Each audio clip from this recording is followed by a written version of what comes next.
الحمد لله نحمده ونستعينه ونستغفره ونؤمن به ونتوكل عليه ونعوذ بالله من شرور أنفسنا ومن سيئات أعمالنا من يهده الله فلا مضل له ومن يضلل فلا هادي له وأشهد أن لا إله إلا الله وحده لا شريك له وأشهد أن محمدا عبده ورسوله أما بعد فإن خير الحديث كتاب الله وخير الهدي هدي محمد صلى الله عليه وسلم وشر الأمور محدثاتها وكل محدثة بدعة وكل بدعة ضلالة وكل ضلالة في النار. أعوذ بالله من الشيطان الرجيم. بسم الله الرحمن الرحيم. يا أيها الذين آمنوا اتقوا الله حق تقاته ولا تموتن إلا وأنتم مسلمون.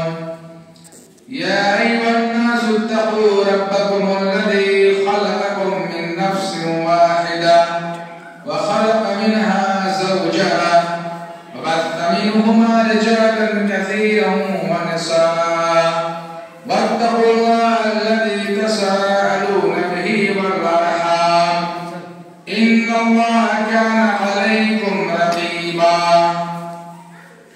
يا أيها الذين آمنوا اتقوا الله وقولوا قولا سديدا يصلح لكم أعمالكم ويغفر لكم ذنوبكم ومن يطع الله ورسوله فقد فاز فوزا عظيما.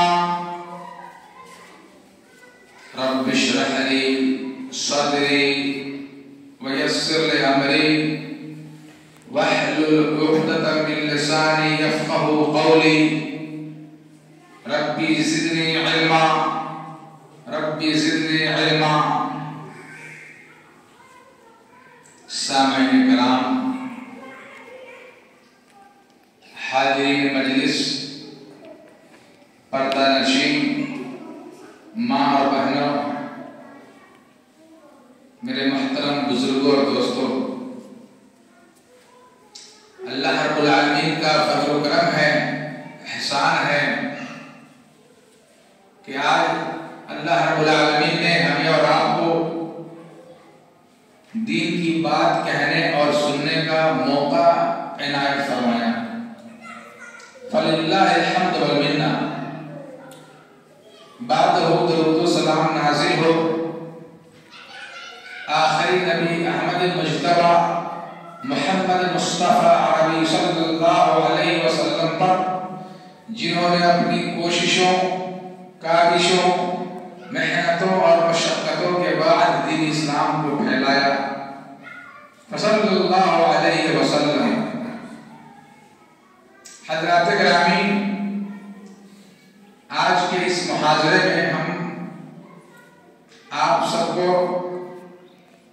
حدیث جبرائیل کی شرح پیش کریں گے، جو بہت ہی معروف و مشہور حدیث ہے. اس کے راوی حضرت عمر بن خطاب رضی اللہ تعالی عنہ ہیں، جو مسلمانوں کے دوسرے خلیفہ گزرے ہیں. چنانچہ حدیث اس طرح سے ہے: عن عمر بن خطاب رضی اللہ تعالی عنہ قال: بینما نحن جلوس عند رسول اللہ صلی اللہ علیہ وسلم ذات یوم اذ طلع علينا رجل شديد بياض الثياب شديد سواد الشعر لا يرى عليه أثر السفر ولا يعرفه منا أحد حتى جلس النبي صلى الله عليه وسلم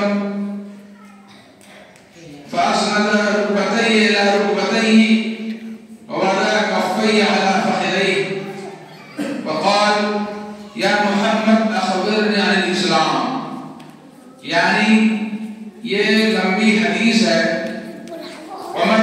خطاب رضی اللہ تعالیٰ عنہ سے روایت ہے، انہوں نے کہا کہ نحن جلوس عند رسول اللہ صلی اللہ علیہ وسلم، کہ ہم لوگ ایک دن ذات یوم، کہ ہم لوگ ایک دن رسول اللہ صلی اللہ علیہ وسلم کے پاس بیٹھے ہوئے تھے، جس طرح سے آپ حضرات ابھی بیٹھے ہوئے ہیں اسی شکل میں گھیر کر صحابہ کرام نبی کریم صلی اللہ علیہ وسلم کے پاس بیٹھے ہوئے تھے۔ اور یہ کون کہہ رہے ہیں، کون بیان کر رہے ہیں؟ عمر بن خطاب رضی اللہ تعالیٰ عنہ کہہ رہے ہیں، بیان کر رہے ہیں کہ ہم لوگ ایک دن رسول اللہ صلی اللہ علیہ وسلم کے پاس بیٹھے ہوئے تھے، اذ طلع علینا، اذ کہ اچانک ہمارے درمیان یعنی ہمارے پاس ایک آدمی آیا، نمودار ہوا، کہیں سے آیا۔ اس آدمی کا حلیہ کیسا تھا؟ وہ آدمی کیسا تھا؟ شدید بیاض الثیاب، کہ ان کے کپڑے بہت زیادہ سخت تھے، یعنی سفید تھے، یعنی بہت ہی زیادہ سفید کپڑے میں ملبوس تھے۔ آنے والا جو شخص تھا، جو مسافر تھا، ان کے کپڑے کیسے تھے؟ بہت زیادہ سفید تھے۔ ایک سفید ہوتا ہے عام طور سے، لیکن وہ شخص جو آیا ان کے بارے میں عمر بن خطاب رضی اللہ تعالیٰ عنہ بیان کر رہے ہیں کہ بہت ہی زیادہ سفید کپڑے میں ملبوس تھا، شدید و سواد الشعر، اور ان کا بال بھی بہت ہی زیادہ کالا تھا۔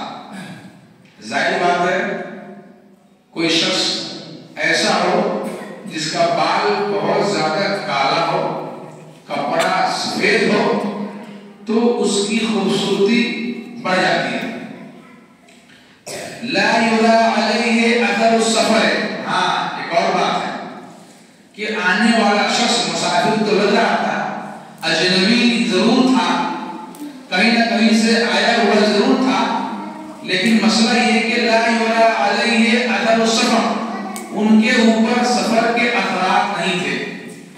عام طور سے کوئی شخص کہیں سے آتا ہے تو اس کے اوپر سفر کے اثرات ہوتے ہیں۔ سفر کے اثرات کا مطلب کپڑے گندا ہو، بال پورا گندا ہو، دھول مٹی ہو، بال بکھرے ہو، اس سے اندازہ ہوتا ہے کہ یہ شخص کہیں نہ کہیں سے آیا ہے، سفر سے آیا ہے، یاترا سے آیا ہے۔ لیکن عمر بن خطاب رضی اللہ تعالیٰ عنہ کا بیان ہے کہ وہ آنے والا شخص کیسا تھا؟ کپڑا تو بہت صاف ستھرا تھا، سفید کپڑے میں ملبوس تھا، بال کالا تھا، اور سفر کے آثار اور نشانات بھی نہیں تھے۔ تو کہیں نہ کہیں تعجب کی بات ہے۔ لا یرا علیہ اثر السفر ولا یعرفہ منا احد، اور ہم میں کا کوئی شخص اس کو پہچانتا بھی نہیں تھا۔ یعنی ایسا بھی نہیں ہے کہ آس پاس کا ہو، اسی گاؤں کا ہو، پڑوسی ہو، ایسا بھی نہیں تھا، یعنی ہم میں سے کوئی شخص اس کو پہچانتا نہیں تھا۔ لا یعرفہ منا احد، ہم میں سے کوئی ان کو نہیں پہچانتا تھا۔ بہرحال حتی جلس نبی صلی اللہ علیہ وسلم، یہاں تک کہ وہ شخص نبی کریم صلی اللہ علیہ وسلم کے پاس بیٹھ گیا۔ نبی کریم صلی اللہ علیہ وسلم بیٹھے تھے، صحابہ کرام چاروں طرف سے گھیرے ہوئے تھے، وہ آدمی آیا اور نبی کریم صلی اللہ علیہ وسلم کے پاس بیٹھ گیا، نزدیک میں بیٹھ گیا۔ فاسر رکبتیہ، اور اپنے گھٹنوں کو نبی کریم صلی اللہ علیہ وسلم کے گھٹنوں سے ملا کر بیٹھ گیا۔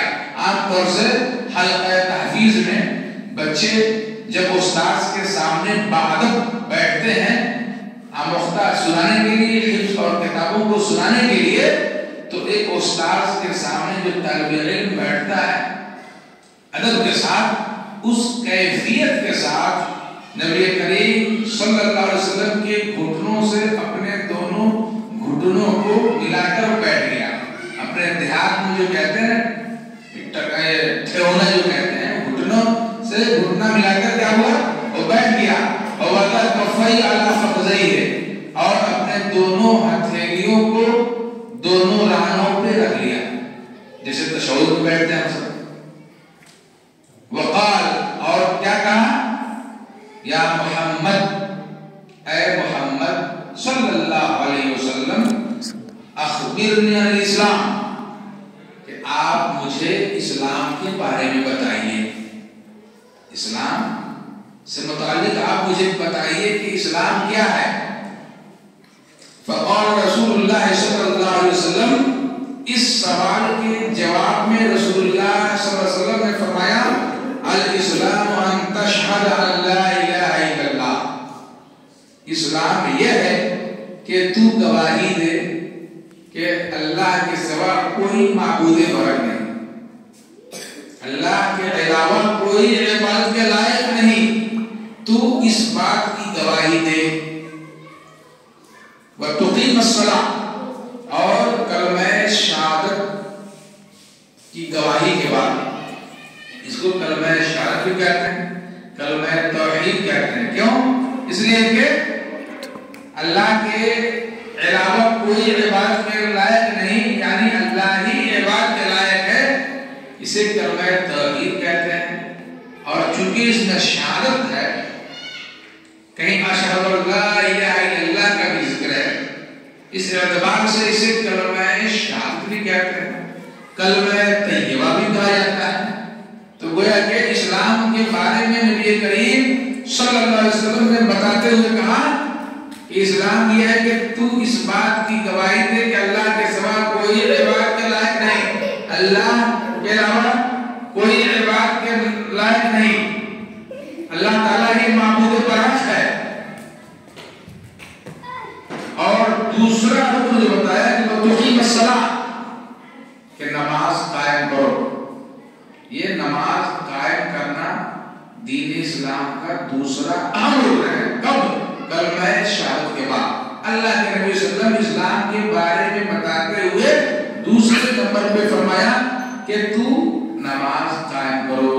اسلام یہ ہے کہ کلمہ شہادت اور تو نماز قائم کرو. وَتُقِيمَ الصَّلَاةَ اور آگے فرمایا وَتُؤْتِيَ الزَّكَاةَ زکات ادا کرو. گویا اسلام کا تیسرا رکن کیا ہے؟ زکات ہے. وَتُؤْتِيَ الزَّكَاةَ زکات ادا کرو, یعنی اسلام کا ایک رکن زکات ادا کرنا بھی ہے.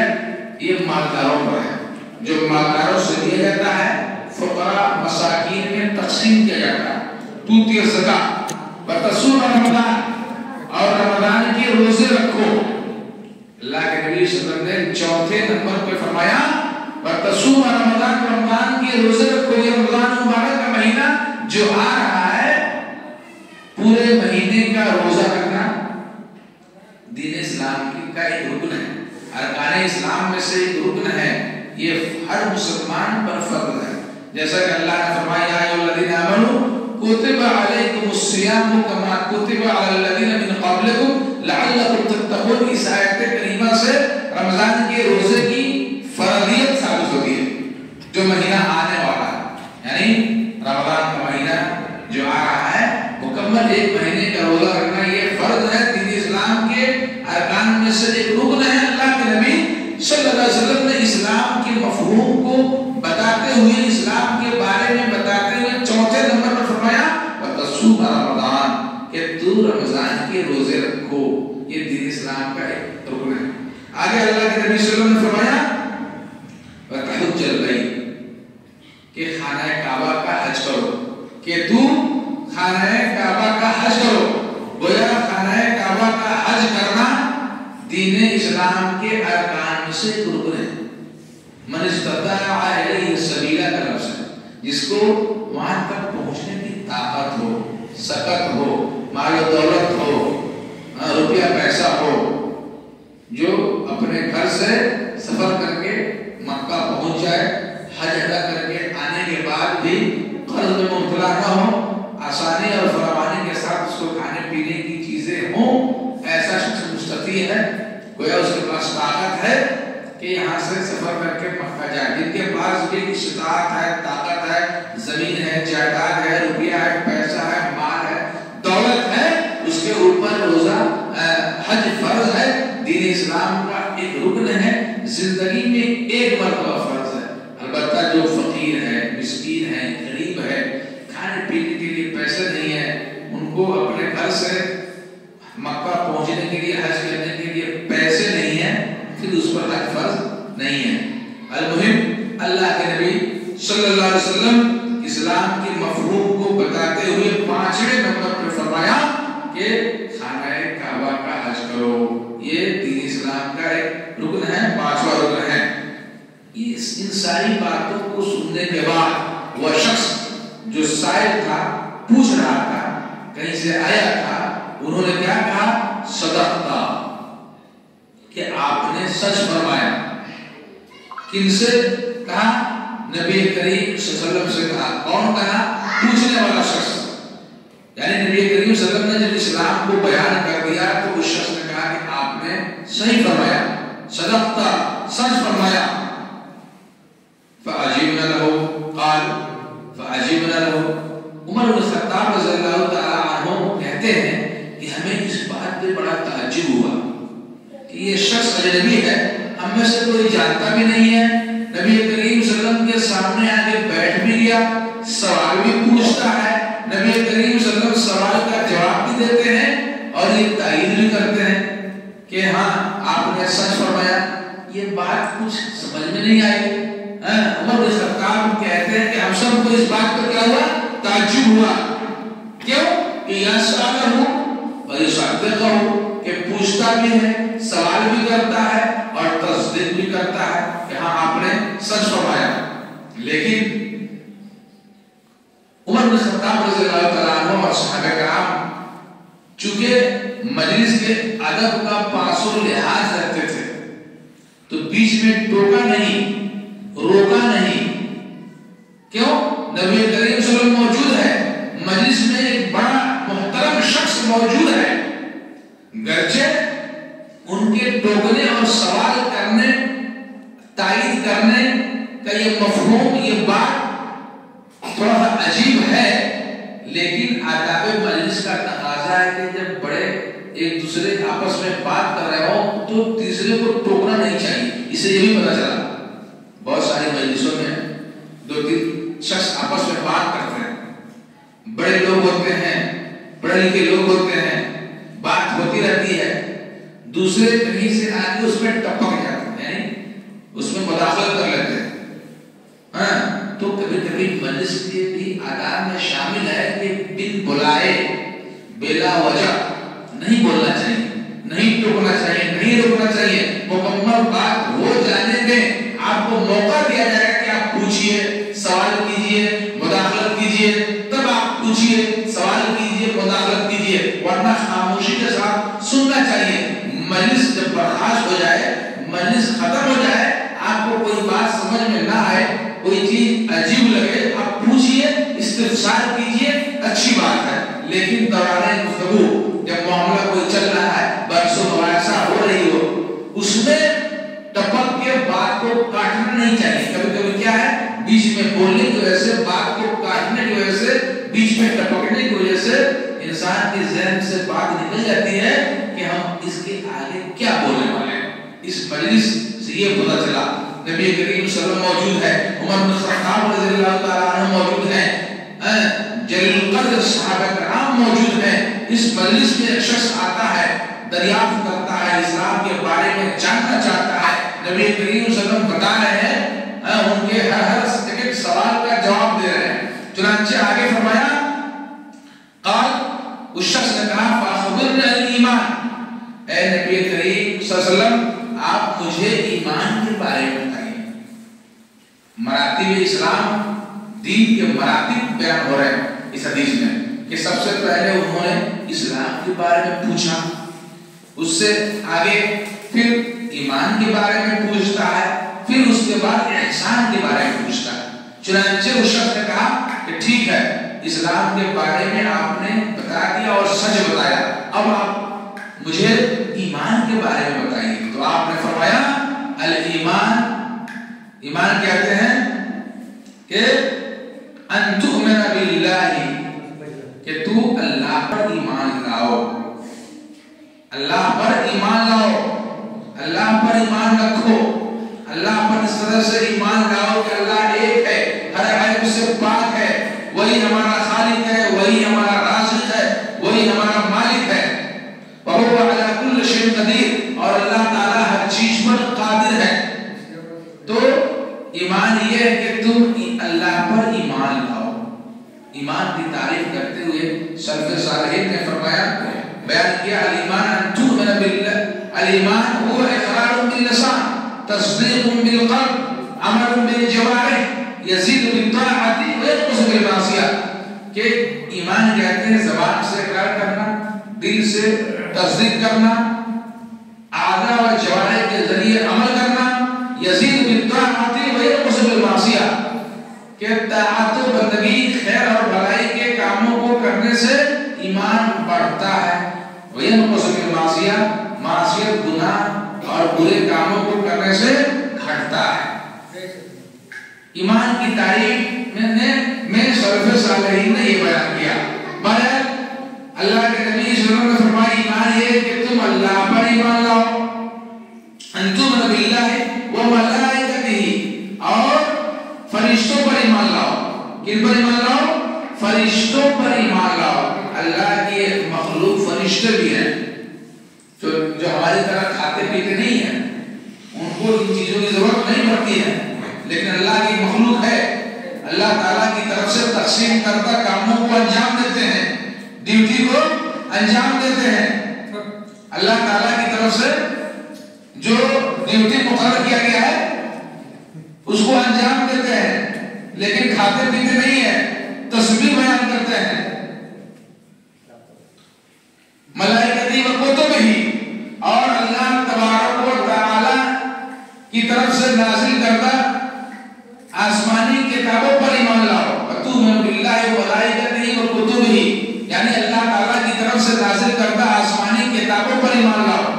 وَرُسُلِهِ، اسی طرح سے اللہ تعالیٰ نے ہم انسانوں کی رہنمائی کے لیے، سیدھے راستے پر گامزن کرنے کے لیے اللہ تعالیٰ نے گاہے بگاہے جب ضرورت پڑتی رہی دنیا کے اندر نبیوں اور رسولوں کو بھیجتے رہے۔ ان رسولوں پر بھی ایمان لاؤ، برسلہ وبالیوم الآخر، اسی طرح سے ایمان یہ ہے کہ آخرت کے دن پر ایمان لاؤ، اور آخرت میں سب شامل ہیں، قیامت، حساب کتاب، دوبارہ زندہ کیے جانے پر ایمان لاؤ، سزا اور جزا پر ایمان لاؤ۔ ان ساری چیزوں پر ایمان لانا آخرت پر ایمان لانا ہوا۔ تو بہرحال وبالیوم الآخر یعنی ایمان سے متعلق اللہ کے نبی صلی اللہ علیہ وسلم نے تفصیل بتاتے ہوئے کہا کہ ایمان یہ ہے کہ تو اللہ پر ایمان لاؤ، رسولوں پر ایمان لاؤ، فرشتوں پر ایمان لاؤ، آسمانی کتابوں پر ایمان لاؤ، آخرت پر ایمان لاؤ، اور تقدیر کے خیر اور شر ہونے پر ایمان لاؤ۔ گویا ایمان کے 6 ارکان کو نبی کریم صلی اللہ علیہ وسلم نے بیان کیا، جس کے متعلق پھر اس نے آگے فرمایا اور کہا کہ آپ نے سچ فرمایا۔ پھر انہوں نے پوچھنے والے نے کہا کہ آپ نے سچ فرمایا، صدقتا، اور آگے پوچھا، تیسرے نمبر کا سوال کیا، وقال اخبرنی عن الاحسان، کہ اے نبی پاک صلی اللہ علیہ وسلم اب آپ مجھے احسان کے بارے میں بتائیے۔ دین کے مراتب میں سب سے پہلا مرتبہ اسلام ہے، دوسرا ایمان ہے، تیسرا احسان ہے۔ تو تیسرے نمبر پہ اللہ کے نبی صلی اللہ علیہ وسلم سے پوچھا گیا اخبرنی عن الاحسان، کہ اے نبی پاک صلی اللہ علیہ وسلم آپ مجھے احسان کے بارے میں بتائیے۔ لیکن یہ ایمان کا یہ بہترین ایمان میں سے ہے، اسلام اس سے افضل، ایمان اس سے بہتر افضل احسان۔ تو احسان کے بارے میں جب آپ ضرور سے پوچھا تو آپ نے فرمایا الاحسان کہ ان تعبد اللہ کأنک تراہ فإن لم تکن تراہ فإنہ یراک۔ احسان یہ ہے کہ تو اللہ کی عبادت اس طرح سے کرو گویا تو اللہ کو دیکھ رہے ہو۔ یعنی انسان جب عبادت کرے، نماز پڑھے، تو اس میں خشوع اور خضوع ہو، انسان کا رشتہ اللہ سے ہو، انسان کا تعلق اللہ سے ہو جائے، بندہ کا تعلق اللہ سے ہو جائے، ڈائریکٹ تعلق ہو جائے، بیچ میں کوئی واسطہ اور وسیلہ کی ضرورت نہیں ہے. تو گویا احسان یہ ہے کہ تو اللہ کی عبادت اس طرح سے کرو گویا کہ تو اللہ کو دیکھ رہے ہو، خشوع اور خضوع ہو، دھیان ادھر ادھر نہ ہو. مسجد میں ہو لیکن دھیان اللہ کی طرف ہو، مسجد میں دھیان مسجد سے باہر دھیان نہ جائے. اللہ تعالیٰ کی گویا تم اس طرح سے عبادت کرو گویا تو اللہ کو دیکھ رہے ہو. فَإِن لَمْ تَكُنْ تَرَاهُ فَإِنَّهُ يَرَاكَ. اور اگر تو اللہ کو نہیں دیکھ رہے ہو تو کم از کم یہ تصور کرو کہ اللہ تجھے دیکھ رہا ہے. یہ تصور کرو کہ اللہ تجھے دیکھ رہا ہے. کیونکہ ایسا ہو سکتا ہے کہ آپ کا تصور اور نماز میں اللہ سے جو رشتہ ہے وہ اس طرح سے ہو کہ ہم جب نیت باندھے اتنا سکون ہو، اتنا اطمینان ہو، اس قدر خشوع و خضوع ہو، دنیا سے کٹ کے ہمارا رشتہ اور تعلق اللہ سے اس طرح سے ہو جائے گویا اللہ کو ہم دیکھ رہے ہیں. اور اگر یہ ہم اللہ کو نہیں دیکھ رہے ہیں تو کم از کم یہ تصور رکھیں کہ اللہ ہمیں دیکھ رہا ہے. اگر یہ خشوع اور خضوع اور یہ تعلق اور رشتہ ہو جائے گا تو پھر نماز پڑھنے میں جو مٹھاس، چاشنی اور مزہ ہے وہ نماز آنکھوں کی ٹھنڈک ہو جائے. یہ احسان ہے. پھر آگے اس شخص نے پوچھتے ہوئے، سوال کرتے ہوئے، جیسے جیسے سوال کر رہے ہیں جواب اللہ کے نبی صلی اللہ علیہ وسلم جواب دیتے جا رہے ہیں. پھر پوچھا اخبرنی عن الساعہ، اے نبی پاک صلی اللہ علیہ وسلم آپ مجھے قیامت کے بارے میں بتائیں کہ قیامت کب واقع ہو. ظاہر بات ہے قیامت یہ علم غیب میں سے ہے، اس کا علم صرف اللہ تعالیٰ کو ہے، سب کو اس کا علم نہیں ہے. یہ علم غیب میں سے ہے اور علم غیب جو 5 ہے ان میں سے یہ ہے قیامت کب قائم ہوگی، کب واقع ہوگی، اللہ تعالیٰ کو معلوم ہے. ان میں یہ ہے کہ قیامت کب ہوگی، ماں کے پیٹ میں کیا ہے، یعنی لڑکا ہے یا لڑکی ہے. اسی طرح سے بارش کب ہوگی، ہم کل کیا کمائیں گے، کیا کریں گے، ہم کل کیا کریں گے، کیا کمائیں گے. بارش کب ہوگی، ماں کے پیٹ میں کیا ہے، ہم کب اور کہاں مریں گے، اور قیامت کب قائم ہوگی. یہ علم غیب میں سے ہے. اس کا علم صرف اور صرف اللہ تعالیٰ کو ہے. اللہ تعالیٰ نے اپنے کسی بندے کو یہ علم عطا نہیں کیا ہے، چاہے نبی ہو، رسول ہو، ولی ہو، نیک بندہ ہو، کوئی بھی ہو. تو اللہ کے نبی صلی اللہ علیہ وسلم کو معلوم نہیں تھا. تو آپ نے فرمایا کہ مل مسئول اعلم من السائل، کہ مسئول یعنی میں، سائل یعنی تم سے زیادہ اس معاملے میں جانکار نہیں ہوں. یعنی اللہ کے نبی صلی اللہ علیہ وسلم کو معلوم تھا کہ پوچھنے والا شخص کون ہے. تو اللہ کے نبی صلی اللہ علیہ وسلم نے فرمایا کہ آپ سے زیادہ مجھ کو اس سلسلے میں خبر نہیں ہے، آپ سے زیادہ مجھ کو اس سلسلے میں علم نہیں ہے. گویا کہ آپ کو کچھ علم ہو سکتا ہے نہیں تو اللہ تعالیٰ کو تو علم ہے ہی. تب انہوں نے کہا کہ ٹھیک ہے قیامت کا علم نہیں ہے کہ کب قائم ہوگی، البتہ اخبرنی عن اماراتها، کہ اے نبی پاک صلی اللہ علیہ وسلم آپ مجھے کم سے کم اس کی نشانیاں بتا دیجیے، علامات بتا دیجیے. یعنی قیامت کی کون سی علامات ہے، کون سی نشانیاں ہیں. ظاہر بات ہے قیامت کی بہت ساری نشانیاں ہیں، چھوٹی نشانیاں بھی ہیں، بڑی نشانیاں بھی ہیں. بہت ساری چھوٹی نشانیاں تو گزر گئی اور گزر بھی رہی ہیں، اور بڑی بڑی نشانیاں باقی بھی ہیں.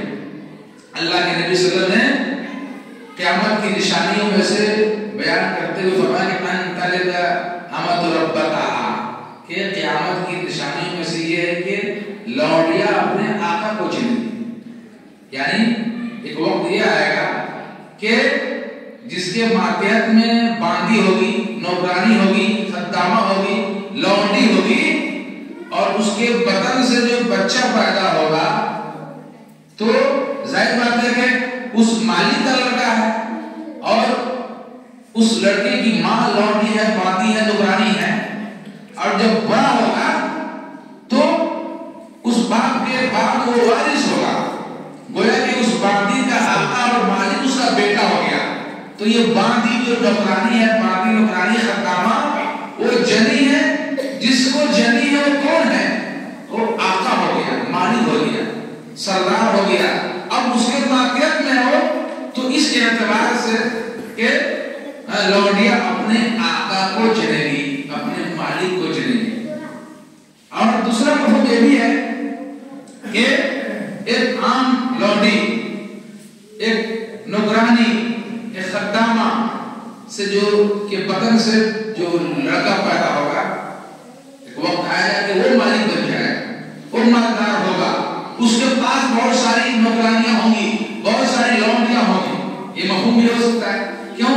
اس لیے کہ ایسا ہے کہ کل غریب ہے، کل کا غریب مسکین فقیر شخص، اس کی ترقی ہوئی چاہے جس اعتبار سے، اب وہ اس کے پاس نوکرانی ہے، نوکر ہے، چاکر ہے، گاڑیاں ہیں، مکان ہے. ایسا ہوتا ہے کہ نہیں ہوتا؟ تو یہ مفہوم انتر دربت ہمارا کہا وانتر الحفاظ العراق العالی ریاض الشاہ یتطاولون فی البنیان. یہی نہیں، قیامت کی نشانیوں میں سے یہ بھی ہے کہ آپ دیکھیں گے ننگے پاؤں والوں جس کو پہننے کے لیے پاؤں میں جوتے اور چپل نہ ہو، غریب، مسکین، فقیر، انتر الحفاظ العراق، ننگے بدن والے کو پہننے کے لیے کپڑے نہیں، العلا فقیر، محتاج، کھانے کو دانا نہیں، رہنے کو گھر نہیں، روح الشاہ بکریوں کے چرواہے، مزدور، کھیتی میں مزدوری کرنے والے، یعنی اس طرح کے ہلکے پھلکے جو غریب مسکین ٹائپ کے لوگ ہیں، اس کا تذکرہ ہے کہ ایسے لوگوں کو دیکھیں گے جن کے پیر میں پہننے کے لیے جوتے چپل نہیں ہوتے تھے، جسم پر ڈھانکنے کے لیے، تن ڈھانکنے کے لیے، بدن ڈھانکنے کے لیے کپڑے نہیں ہوتے تھے، بکریوں کو چراتے تھے، کھانے پینے کی چیزیں نہیں ہوتی تھی، رہنے کے لیے گھر نہیں، مکان نہیں، کھانے کے لیے اناج اور غلے نہیں، روٹیاں نہیں، بکریوں کو چراتے یعنی چرواہے قسم کے آدمی. ایسے ایسے لوگوں کو دیکھو گے یتطاولون فی البنیان کہ بڑی بڑی بلڈنگیں بنائیں گے، عمارتیں بنائیں گے، گھر بنائیں گے، اور اس کو کیا کریں گے؟ فخر کریں گے. یتطاولون فی البنیان، بڑی بڑی بلڈنگوں کو، گھروں کو بنائیں گے، بڑے اچھے انداز میں بنائیں گے، 2 منزلہ 3 منزلہ عمارتوں کو بنائیں گے، اس میں رہیں گے، ٹھاٹ بھاٹ سے رہیں گے اور فخر بھی کریں گے. یعنی آپ اپنے نگاہوں سے دیکھیں گے کہ جو ایک مزدور کا لڑکا تھا، مزدوری کرتا تھا، آپ کے ہاں کھاتا تھا، پہننے کے لیے کپڑے نہیں ہوا کرتا تھا، پاؤں میں پہننے کے لیے جوتے چپل نہیں ہوتے تھے، ننگے بدن رہتے تھے، بکریوں کو چراتے تھے، درہوں کو چراتے تھے، آج وہ بڑی بڑی بلڈنگوں میں رہ رہے ہیں. یہ قیامت کی نشانی میں سے ہوتا ہے. اس کے بعد ان ساری چیزوں کو بیان کرنے کے بعد کہتے ہیں کہ فَلَبِثْتُ مَلِيًّا، میں کچھ دیر ٹھہرا رہا تھا، ثُمَّ انطَلَقَ، وہ آدمی چلا گیا. پوچھنے والا شخص کیا ہوا؟ چلا گیا. اتنا پوچھنے کے بعد وہ پھر آدمی چلا گیا، نظروں سے اوجھل ہو گیا. فَلَبِثْتُ مَلِيًّا، عمر بن خطاب کہتے ہیں کہ میں کچھ دیر ٹھہرا رہا کہ نبی کریم صلی اللہ علیہ وسلم کچھ کہیں گے کہ یہ کون ہے، اور ایسا ہی ہوا. تو نبی کریم صلی اللہ علیہ وسلم نے صحابہ کرام سے پوچھا، یا عمر، اے عمر، اور یہ لوگ مراد تھے، اتدری من السائل، کیا تجھے معلوم ہے، تم جانتے ہو، پہچانتے ہو کہ یہ پوچھنے والا شخص جو کہیں سے آیا تھا کون تھا؟ قال اللہ ورسولہ اعلم. عمر بن خطاب کو معلوم نہیں تھا، کیونکہ شروع میں انہوں نے کہا کہ لا یعرف منا احد، کہ ہم میں سے کوئی جانتا ہی نہیں تھا کون ہے. عمر بن خطاب نے کہا کہ اللہ ورسولہ اعلم، اللہ اور اس کا رسول بہتر جانتا ہے کہ وہ شخص کون تھا. قال فإنه جبريل، فإنه جبريل، کہ وہ جبرائیل علیہ السلام تھے، فرشتہ جبرائیل امین انسانی شکل میں آئے ہوئے تھے. آتاکم یعلمکم دینکم، کہ تمہارے پاس آئے تھے تمہارے دین کو سکھانے کے لیے. کس طرح سے دین کو سکھانے کے لیے آئے تھے؟ انسانی شکل، انسانی روپ لے کر آئے اور ہمارے سامنے بیٹھ کر اسلام کے بارے میں پوچھا، ہم نے اسلام کے بارے میں بتایا، انہوں نے ایمان کے بارے میں پوچھا، ہم نے ایمان کے بارے میں بتایا، انہوں نے احسان کے بارے میں پوچھا، ہم نے انہیں احسان کے بارے میں بتایا، انہوں نے قیامت کے بارے میں پوچھا، ہم نے قیامت کے بارے میں کہا کہ اللہ کو معلوم ہے، تم کو معلوم ہے، چونکہ فرشتہ اللہ کا بھیجا ہوا ہے تو ظاہر بات ہے اللہ ان کو خبر کر سکتا ہے، ان کو معلوم ہو سکتا ہے، اس لیے انہوں نے کہا کہ تم سے زیادہ مجھے معلوم نہیں ہے۔ انہوں نے قیامت کی نشانیوں کے بارے میں پوچھا، ہم نے قیامت کی نشانیوں کی علامتوں کے بارے میں بتایا۔ وہ جبرائیل علیہ السلام تھے، وہ آئے تھے تمہیں تمہارے دین کو سکھانے کے لیے سوال اور جواب کے انداز میں۔ وہ سوال کیا، ہم نے جواب دیا، تم لوگوں نے سنا، دین اور اسلام کے بارے میں معلومات حاصل کیا، جانکاری حاصل کیا، اور وہ تمہارے دین کو سوال اور جواب کے انداز میں بتا کے سکھا کے وہ چلے گئے۔ جانتے ہو کون ہے؟ وہ جبرائیل علیہ السلام تھے۔ یہ جبرائیل علیہ السلام اللہ کے اولو العزم برگزیدہ فرشتوں میں سے ایک اہم فرشتہ جبرائیل علیہ السلام تھے جو تمہیں دین سکھا کے چلے گئے۔ جبرائیل علیہ السلام کی ڈیوٹی ہوتی تھی اللہ کی طرف سے وحی لے کر آتے تھے، رسولوں کے پاس وحی لے کر وہی آتے تھے۔ کون؟ جبرائیل علیہ السلام مختلف شکلوں میں، کبھی انسان کی شکل میں، کبھی کسی اور شکل میں، کبھی کسی اور شکل میں آتے تھے وحی لے کر۔ تو اللہ کے نبی صلی اللہ علیہ وسلم بھانپ جاتے، جان جاتے تھے جبرائیل علیہ السلام، عام لوگوں کو خبر نہیں ہوتی تھی۔ بہرحال اس حدیث کو حدیث جبرائیل کہتے ہیں، اسی لیے حدیث جبرائیل کہتے ہیں کیونکہ اس میں جبرائیل علیہ السلام کا ذکر ہے، اور جبرائیل علیہ السلام نے اللہ کے نبی صلی اللہ علیہ وسلم کے پاس آ کر سوال کیا تاکہ لوگ دین کو سمجھ لیں، اسلام کو جان لیں، ایمان کو جان لیں، احسان کو سمجھ لیں۔ تو یہ حدیث جبرائیل سے معروف اور مشہور ہے۔ میرے محترم بزرگ دوستو، یہ دین کی مبادیات ہے، اور اس حدیث کے اندر اس کا مفہوم اور تشریح کیا جائے تو گھنٹوں اس پر بولا جا سکتا ہے، 2 دن 3 دن تک اس کا درس ہو سکتا ہے، لیکن مختصراً آپ کے سامنے یہ باتیں اس لیے بتائی گئی کہ یہ دین کی مبادیات ہے۔ بہت سارے دین اسلام کا وسیع ہے اور اس کا دائرہ بہت وسیع ہے، لیکن کم از کم ہم بحیثیت مسلمان ہمیں یہ معلوم ہونا چاہیے کہ لا الہ الا اللہ محمد رسول اللہ یہ کلمہ طیبہ ہے، کلمہ شہادت ہے، کلمہ توحید ہے۔ ہر مسلمان کو لا الہ الا اللہ محمد رسول اللہ کہنا کا ڈھنگ ہونا چاہیے۔ ایسا نہیں کہ کسی مجلس میں کھڑا کر دے اور کہے کہ کلمہ توحید، کلمہ طیبہ، کلمہ شہادت پڑھیے تو تارے گرنے لگے، نہیں، یہ اہم ہے، یہ کنجی ہے، اس کے بعد ہی کوئی معاملہ آتا ہے۔ کلمہ توحید اور کلمہ شہادت کے بعد ہی نماز، روزہ، حج اور زکوٰۃ ہے۔ تو کلمہ توحید اہم معاملہ ہے، اس کو جانیں، اس کو سمجھیں، اس پر عمل کریں۔ پھر اسی طرح سے ارکان اسلام کو بتایا گیا ہے۔ آپ مسلمان، ہم سب مسلمان ہیں، کم سے کم اتنا ضرور معلوم ہونا چاہیے کہ دین کے اسلام کے کتنے ارکان ہیں۔ ارکان اسلام 5 ہے، اس میں نمبر 1 کلمہ شہادت، کلمہ توحید، اور دوسرے نمبر پہ نماز، اس طرح سے زکوٰۃ ادا کرنا، رمضان کے روزے رکھنا اور حج کرنا۔ یہ ہم بار بار سنتے ہیں، یہ ہمیں یاد رہنا چاہیے اور اس کے مطابق ہمیں عمل بھی کرنا ہے۔ صرف یاد رکھنے سے نہیں ہوگا، پھر ہمیں عمل کرنا ہے۔ معلوم ہے کہ نماز دین کا رکن ہے اور نماز نہیں پڑھے تو ہم مسلمان ہو سکتے ہیں؟ نہیں، یعنی عملی جامہ پہنانا ہے، زبان سے اقرار کرنا ہے اور دل سے تصدیق کرنا ہے کہ یہ اسلام کے 5 ارکان ہیں، اور عملی جامہ پہنانا ہے یعنی عمل کر کے ثابت کرنا ہے۔ اسی طرح سے اس حدیث کے اندر ایمان کے ارکان کو بیان کیا گیا کہ ایمان کے 6 ارکان ہیں۔ جب تک کہ ایمان کے 6 ارکان کو ہم نہیں مانیں گے، اقرار نہیں کریں گے، دل سے تصدیق نہیں کریں گے، عملی جامہ نہیں پہنائیں گے، اس وقت تک ہم مومن نہیں ہو سکتے۔ ایمان والے ہونے کے لیے، مومن ہونے کے لیے ارکان ایمان پہ ہمیں عمل کرنا ہوگا، ماننا ہوگا، تسلیم کرنا ہوگا۔